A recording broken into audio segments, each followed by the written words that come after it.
Hi, I'm Joe, and I'm here to talk about some interesting IoT news we've been watching here in Davra over the last month.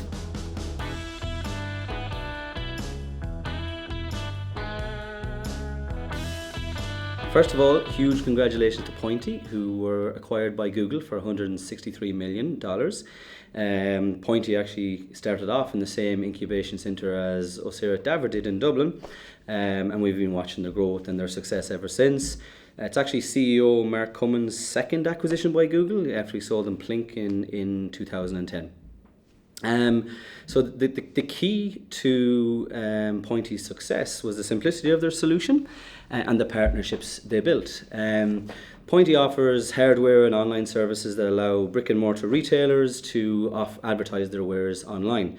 The technology is a simple piece of hardware that sits between the barcode scanner and the point of sale, and then stores just continue to scan items as normal, all the while they're being populated up into an online inventory. So this allowed local retailers to have an online presence where their in-store items were discoverable on the web. Where it became really interesting is when Pointy partnered with Google in 2018, so that now in-store scanned items would show up and be discoverable in Google search results. So this allowed people to store for local stores and their items at a much larger scale. So why do we think Google bought Pointy? Maybe it's a bet on physical retail. Maybe it's for Google to be able to get access to that unique shop data that was previously offline. Maybe it's a bigger bet on logistics and warehousing, or a defensive move to stop this technology falling into the hands of Amazon, or maybe a combination of all the above. What we here at Davra really like is that Pointy produced a very simple device that unlocked a key data set with huge incentives to share that data set, and then they came up with a very effective business model on top of that, which is really key to the IoT industry here as well. So best of luck to Pointy. I'm very interested to see where Google takes you. I guess another huge story we've been following here is the the investment in Skylar by SoftBank, who led a Series B investment for $103 million into Skylar.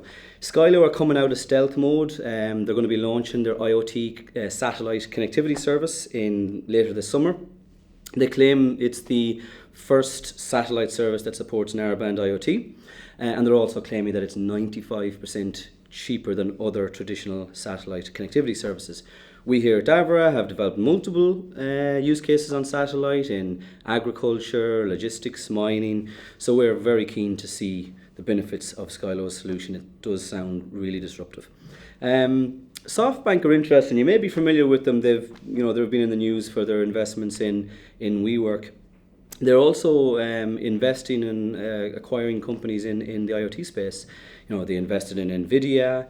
They bought ARM. They bought Sprint.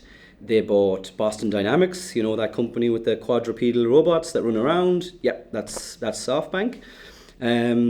All of these are different use cases, but they are all underneath the same broad vision. So SoftBank CEO Masayoshi Son, he has this vision that every time you book a hotel, take a taxi, order a meal, make a payment, get medical treatment, that you are going to be in a data transaction that involves one of the companies in SoftBank's family. I guess the Son has this vision, and he says it best himself, that whoever controls all the data controls the world. And he saw that in 1981 when he was 24 years old, and he's just been buying up companies to make it happen ever since. Final story we have here is Wi-Fi 6, which has been released now. It might not be what you think it is, right? So it's not just about a speed upgrade for Wi-Fi. Sure, the theoretical limit has increased from Wi-Fi 5, which was 3.5 gigabits per second. Wi-Fi 6 is 9.6 gigabytes per second. But, in truth, average download on Wi-Fi was only about 1% of the theoretical limit anyways. So the biggest benefits aren't going to be seen in network speed. So what is it about? Well, it's more about more effective Wi-Fi networks, which means lots of Wi-Fi devices connecting. So if you look at Wi-Fi 5, when that came out, the average household had about 5 Wi-Fi devices connected. Today, the average is at about 9 Wi-Fi devices, and the predictions are that's going to grow to about 50 Wi-Fi devices per home. So Wi-Fi 5 is not good at talking to lots of devices. Wi-Fi 6 is.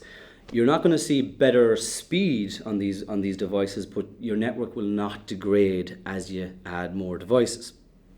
So there are 2 key technologies enable this. One is MU-MIMO, multi-user, multi-input, multi-output, and one is OFDMA, orthogonal frequency multiple division multiple access.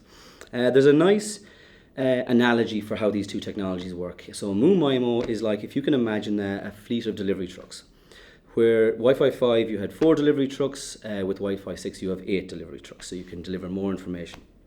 OFDMA is like if you think of a delivery truck only being able to go out to one location and then come back to the warehouse, whereas at Wi-Fi 6 it can make multiple stops on the network. Okay.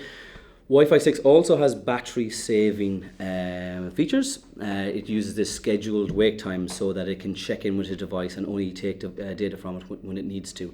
This isn't that relevant for things like Netflix, but if you think of IoT devices which need to send a small piece of data back at various points in a day, it makes a lot of sense.